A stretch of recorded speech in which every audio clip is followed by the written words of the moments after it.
Oh, how the mighty fall in barely 2 weeks' time at all. One of the most anticipated game releases in years, Cyberpunk 2077, debuted to thunderous day one praise from critics. Fans flocked to cash in on their jaw-dropping millions of pre-orders with glee, only to find a mixed bag of delights and busted game design waiting under the proverbial Cyberpunk tree. Also bugs.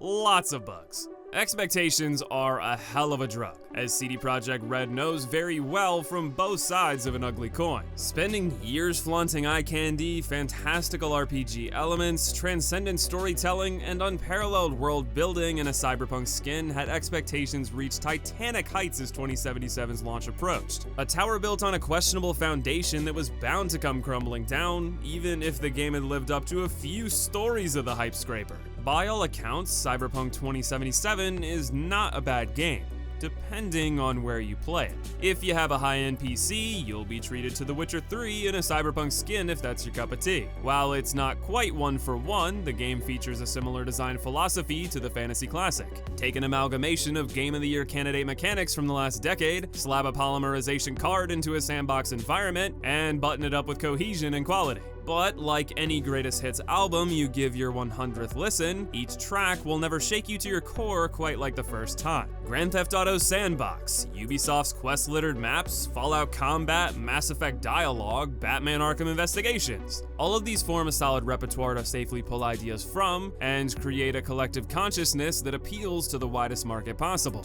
Despite my disdain for developers playing it safe with tired ideas, especially with open world fatigue at an all-time high, I can't deny how much your average gamer adores this style of game. Look no further than the success of Assassin's Creed Valhalla and Ghost of Tsushima to tell you how hungry the growing masses are for more of this style. With this in mind, Cyberpunk 2077's appeal is obvious. The newest game from a developer with a track record of massive success emulating the popular open world format, promising all that and a bag of computer chips for their next cyber project. The years following The Witcher 3's legendary acclaim inflated expectations high above the clouds for its release. Today, I want to explore with you how unstable that type of hype culture can be, and how CD Projekt Red carefully manipulated its reins until they spiraled out of control. I want to dissect the obscene level of hype Cyberpunk 2077 generated through a morally bankrupt marketing machine, a cycle perpetrated through distorted public perception of CDPR, their chaotic project management, predatory press restrictions, and the vocal minority of indoctrinated fans rationalizing every misstep to the game's volatile release.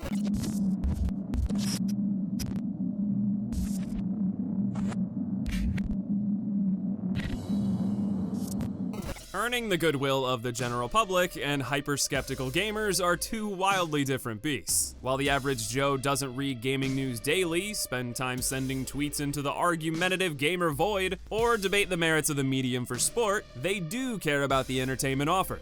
CD Projekt Red delivered that in droves with The Witcher 3, an easy victory on the casual end of the market. What's remarkable is how they also swayed the aforementioned hardcore audience. In an age where this group is filled with pessimists looking for any spark to light AAA studios publicly ablaze for their anti-consumer tactics, CDPR became AAA for the gamers. They released free bite-sized DLC for The Witcher 3, a darling within the hardcore community.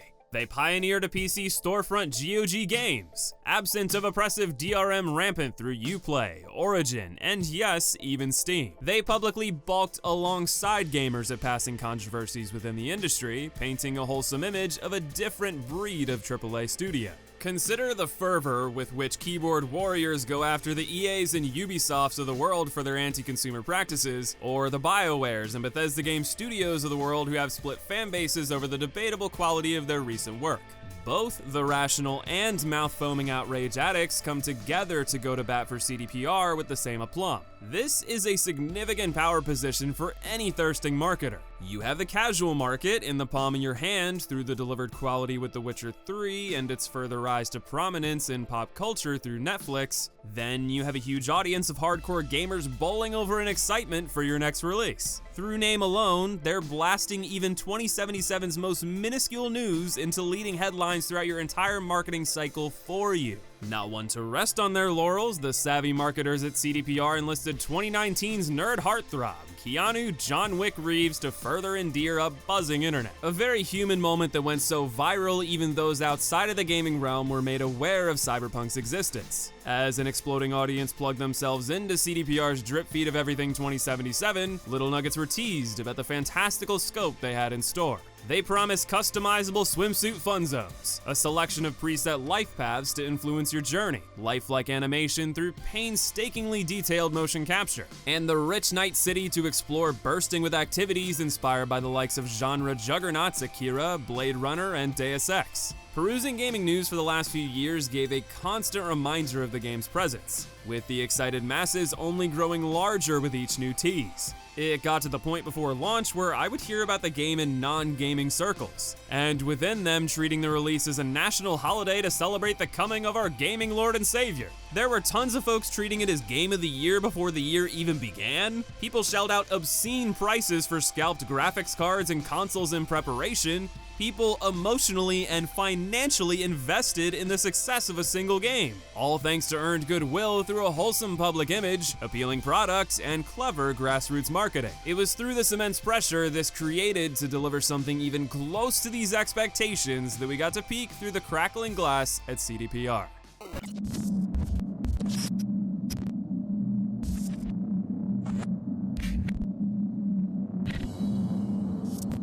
It's no secret any longer that the gaming industry is rampant with ludicrous labor demands. A developer working a dozen hours daily for months on end has become more common than the typical 9 to 5. It's a difficult topic for the consumer to digest. Gaming is a hobby many of us love, and wouldn't like to give up despite the oppressive underbelly lining their creation. And frankly, there isn't much we can do as individuals to improve working conditions outside of publicly shaming studios that grind their employees into dust. Voting with your wallet is a nice gesture, but if enough actually did it to make a monetary difference, it would be much more likely that publishers would can future contracts with developers for their tireless yet failed efforts, doing more harm than good to their work-life balance. What we need is leadership capable of delivering the outstanding quality gamers want, a maestro capable of juggling budget, project scope, and deadlines while maintaining that quality, and maintaining a humane working environment for developers to give it their all in a healthy manner. Who better than the illustrious CD Projekt Red? A company that, despite proclaiming through their pro-gamer wholesome mouthpiece that they wouldn't subject their workers to crunch, already did so heavily for their darling Witcher 3, and proceeded to do exactly that for Cyberpunk 2077. Not only did they lie publicly about imposing crunch to garner goodwill, they lied about the extent when caught, claiming it was only for the final push to make the game perfect for release, when it was later unearthed that heavy crunch has been going on for the greater part of a year. Imagine this for a minute. Working 10 to 14 hour days, 5 to 7 days a week consistently for an entire year, then having the audacity to hold employees' bonuses hostage based on the tier of review scores the game reached, something they as individuals have little control over. That responsibility lies with the project managers, who, for lack of a more friendly way to put it, are absolute dog shit at their job. This job at a high level is theoretically simple. You're given a set amount of assets, capital, both human and monetary, and a timeline to accomplish a goal. It's their responsibility to manage these assets to maximum effectiveness within reasonable limitations, such as labor hours, budget, and deadlines, and set realistic goals along that path to the end result. Though I may not have insider information on CDPR's inner workings, it's easy to draw conclusions from publicly available evidence. Requiring your developers to work outrageous overtime suggests one or more of the following. You are terrible at managing deadlines, you are terrible at reining in the scope of your project, and/or you are terrible at getting the best out of your workers under reasonable time limitations. Look no further than multiple delays, dozens of reports of worker crunch followed by half-assed studio head apologies, and a game lacking loads of the promised features that generated its astronomical hype, but is chocked full of laughable bugs and horrendous optimization. As the marketing hype machine went into overdrive, it's clear that leadership at CDPR had a drastic inability to manage expectations. They wanted it all: the golden public image, the perfect game, and all they had to do was wring their employees dry without the budget to back them for long enough to actually accomplish their goal. Let me be clear that there is nothing wrong with having a creative dream and trying everything you can to execute that vision. but the actions you take to reach that visionary Eden do matter, especially when they come at the cost of your team and the fans who supported you wholeheartedly from day one. Because if you think for a second that recouping their overstretched development costs was going to play second fiddle to maintaining their integrity, actions once again speak louder than their leadership's empty apologies.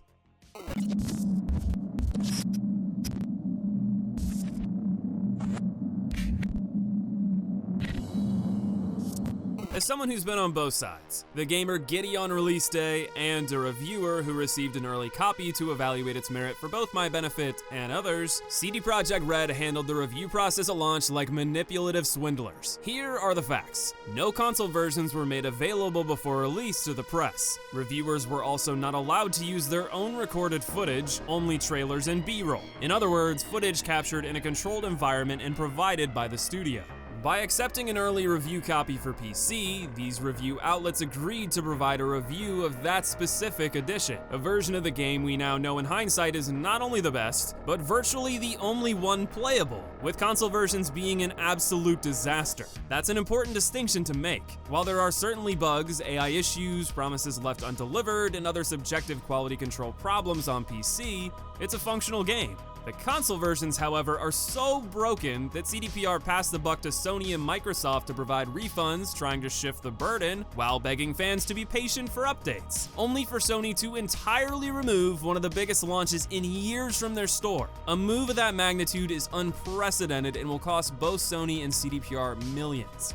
With this in mind, let's go back to launch day. Review outlets had no idea how well console versions performed, and opted to agree to use CDPR's controlled footage for their reviews. The aggregate proceeded to grade the game on a masterpiece level that in all likelihood was all many needed to hear to confirm their purchase of any edition. As you can imagine, PS4 and Xbox One owners received a rude awakening compared to the glowing critical reception. While it's easy to cast an irresponsible light on these reviewers for lack of due diligence, we should at least try to understand their perspective. In the same way CDPR is a business, so are most major review outlets. These outlets have key moments in a game's lifespan that are critical to their success. Search traffic for a game will never be higher than the days leading up to, and especially on the day of release. It is vital for the sake of relevance that both major and minor outlets cover games that matter to their audience. If IGN decides to delay their review, despite their already significant reader base, they are far less likely to capture fringe readers a week later than on day one. I understand this well. CD Projekt Red definitely understands this. Consider it no coincidence that console versions were not available for the content embargo, and only groomed footage was allowed. While that's extremely underhanded, this doesn't leave the outlets blameless whatsoever. I may understand the search engine optimization content cycle quite well, but your outlet in my eyes is only as good as your integrity. In fact, I would argue it's even more important when you're relying on their perspective to guide your purchasing decisions. That's what day one reviews are for, right? You're not expecting deep analysis of every nook and cranny of game design, narrative, etc. on day one.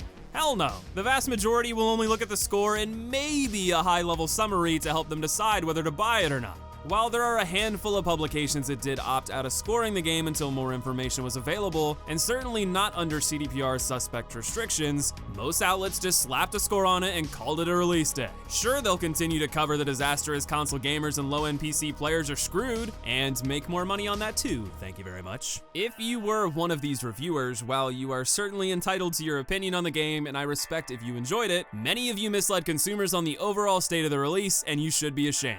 I honestly can't believe CDPR pulled this knowing the state of the console versions and expected it to fly. Comparing them to what was originally marketed shows just how hard they fumbled development and fan expectations. Developers and companies are out to make money, but reputation matters. CD Projekt Red may have spent release day smashing plenty of pre-order sales benchmarks, but what followed has been an overwhelming flood of negative press, a substantial financial loss from Sony's refund order, damaged trust within their own walls, and a devastation of their golden image after burning so many gamers. While there may be a good game buried beneath the weight of this controversy and the bugs that plague it, CDPR has thrown the kitchen sink at making this one of the most disappointing launches in years. And yet, there are still a minority of frothing fans ready to irrationally dismiss any and all criticism before moving on to personal insults, something I have my fair share of experience with. Allow me to share an honest truth with you. There are times when I'm afraid to share my full and honest opinion on beloved games if they go against the grain. I'm not necessarily afraid of the inevitable personal attacks or irrational criticism. You get used to that after a while. What does intimidate me is the task of making a compelling enough argument to be worth the viewership of anyone who feels differently than me. On my Ghost of Tsushima critique, I received claims that I was another throwaway YouTuber making contrarian clickbait for views, as if it's easy to pump out controversial content and maintain viewership long term. The vocal minority of trolls is gonna smash that dislike button, leave a rage comment, and piss off. The majority who click are willing to listen to your perspective. The catch is, what you have to say in your controversial take better be well constructed and worth their while, otherwise you can count on them never returning. When I upload a contrary take to the majority, I take a far bigger risk of alienating my current audience and turning away viewers. But I gain the reward of drawing in an amazing group of people willing to have a healthy discourse, as evidenced by the excellent majority of my comment section. Now imagine you're no-name GameSpot reviewer number 37 and you give Cyberpunk a 7 out of 10 on day 1. Your review is likely to be high level, no one has played the game to contrast their own thoughts yet for a balanced discourse, so the only people with the desire to vocalize their responses are gonna be the most unruly troglodytes the internet can unearth, resulting in verbal abuse, death threats, or worse. If you need proof, look no further than Liana Rupert of Game Informer, who didn't even review the game. Instead, she pointed out a sequence of red and white flashing lights that are eerily similar to a procedure used by neurologists to induce seizures in patients. An in-game sequence that caused her to suffer a major seizure while playing. This prompted hundreds of fans to send disguised support videos that in reality were videos with more flashing lights, intended to do her physical harm for casting any negative light on Cyberpunk. That didn't stop her from pushing on and getting contacted by other members of the industry to forward accessibility, which is spectacular. But it's a somber reminder of the vitrolic minority that aims to hurt those who feel differently from them.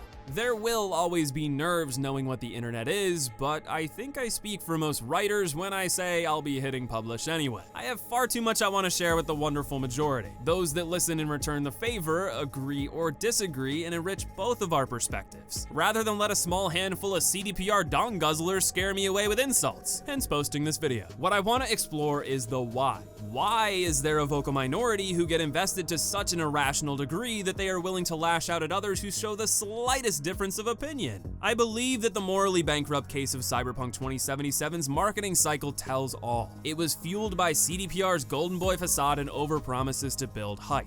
This led to a floundering end product under awful project management that could never come close to the expectations they set. In spite of that, they slithered their way into a launch day cash grab by manipulating the day one press stage, increasing the likelihood of fans being baited by an initial positive reception. If there's anything you take away from the resulting train wreck, let it be to not overinvest in consumerism. There's nothing wrong with being excited for a new game release and hoping it turns out well. Studios putting out a great game and you buying in gives mutual benefit. They provide you a service, but that's where it ends. They aren't your friends, they're a corporation working through creative people to earn your money. Force them to earn it through the quality of their end product, not some pre-existing reputation or promises of what could be. Find reviewers that you trust to guide your purchasing decisions, and don't feel pressured to buy day one blind despite how much modern marketing tries really hard to convince you that you're missing out. Rather than spending emotional energy investing in the success of a product, I encourage you to divert it to empathy towards your cohorts. The developers working passionately on the ground floor, industry critics that have earned your viewership and trust, and your fellow lovers of video games. I also hope you don't let up on CDPR if they burned you with your purchase. The horse's mouth itself said you're entitled to a refund if you felt misled, so get after it. As for me, not a chance I ever play this disaster. The outrageous hype culture surrounding the game put a bad taste in my mouth from the start, and the release only confirmed my fears. Thankfully, this video was like a nice minty rinse so I can move on and forget it ever existed.